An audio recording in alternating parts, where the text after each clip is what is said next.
ஒரு சிறிய கிராமத்தில ஒரு உழைப்பாளி விவசாயி இருந்தார். டெய்லியும் காலையில ரொம்பவே சீக்கிரம் எழுந்து தூரத்தில் இருக்கும் கிணற்றுக்கு போய் தண்ணி எடுத்துக்கிட்டு வருவார். அவர் கையில் 2 மண் பானை, ஒரு பானை முழுமையாகவும் மற்றொரு பானை சின்ன துளை இருந்த பானை. அந்த துளை காரணமாக அவர் வீடு சேரும் முன்பே பாதி தண்ணீர் கீழே பேய்விடும் முழுமையான பானை ரொம்பவே பெருமையாக இருந்தது. அதனால் ஒவ்வொரு நாளும் அந்த ஓட்ட பானையை கிண்டல் செய்து கொண்டே இருக்கும்.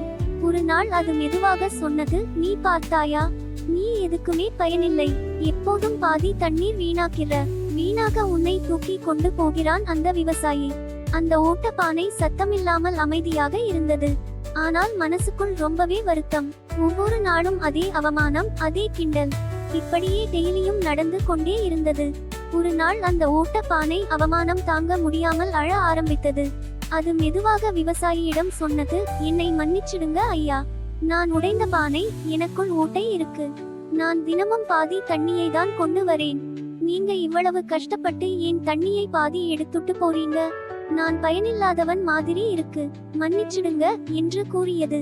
விவசாயி சிரித்துக் கொண்டே மெதுவாக சொன்னார், அதுக்காகத்தான் நீ வருந்துகிறாயா? கவலைப்படாதே, நாளைக்கு உனக்கு ஒரு விஷயம் காட்டுகிறேன். அப்போது நீ இனிமேல் உன்னை ஒருபோதும் பயனில்லாதவனாக நினைக்க மாட்டாய். அடுத்த நாள் வழக்கம் போல 2 பானைகளையும் தூக்கிக் கொண்டு கிணற்றுக்கு போனார். தண்ணீர் எடுத்துக்கொண்டு வீடு திரும்பும் போது அவர் மெதுவாக சொன்னார், இன்று உன் பக்கம் சாலையில் பார்த்துக்கிட்டு வா. அந்த துளைப்பானை கீழே பார்த்து கொண்டே வந்தது.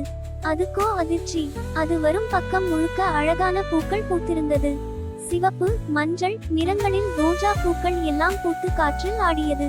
வீடு வந்ததும் மீண்டும் பாதி தண்ணி போயிருக்கும் என்பதை பார்த்ததும் மனது தளர்ந்து அது மெதுவாக சொன்னது, அந்த பூக்கள் அழகா இருந்துச்சு, ஆனால் நான் இன்னும் உங்களுக்கு முழு தண்ணி கொண்டு வர முடியவில்லையே. விவசாயி சிரித்துக் கொண்டே பானை தரையில் வைத்தார். மெதுவாக சொன்னார், இல்லை, நீ இன்னும் புரிந்து கொள்ளவில்லை.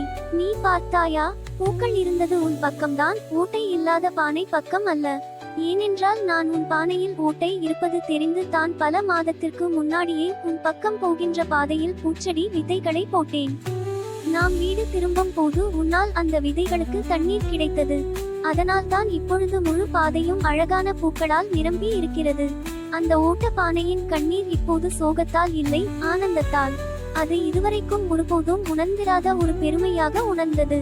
விவசாயி ஓட்ட பானையை பார்த்து மெதுவாக சொன்னார், நீ உன் ஓட்டையை பயனில்லதது என்று நினைத்தாய், ஆனால் உன் குறைதான் இந்த உலகத்திற்கு அழகு கொடுத்தது. நீ யாருக்கும் குறை இல்லை, நீ உன் வழியிலேயே சிறப்பானவன். நீதி. நண்பர்களே, இந்த உலகத்தில் யாரும் பர்ஃபெக்ட் இல்லை. ஒவ்வொருவருக்கும் ஒரு சில குறைகள் இருக்கிறது.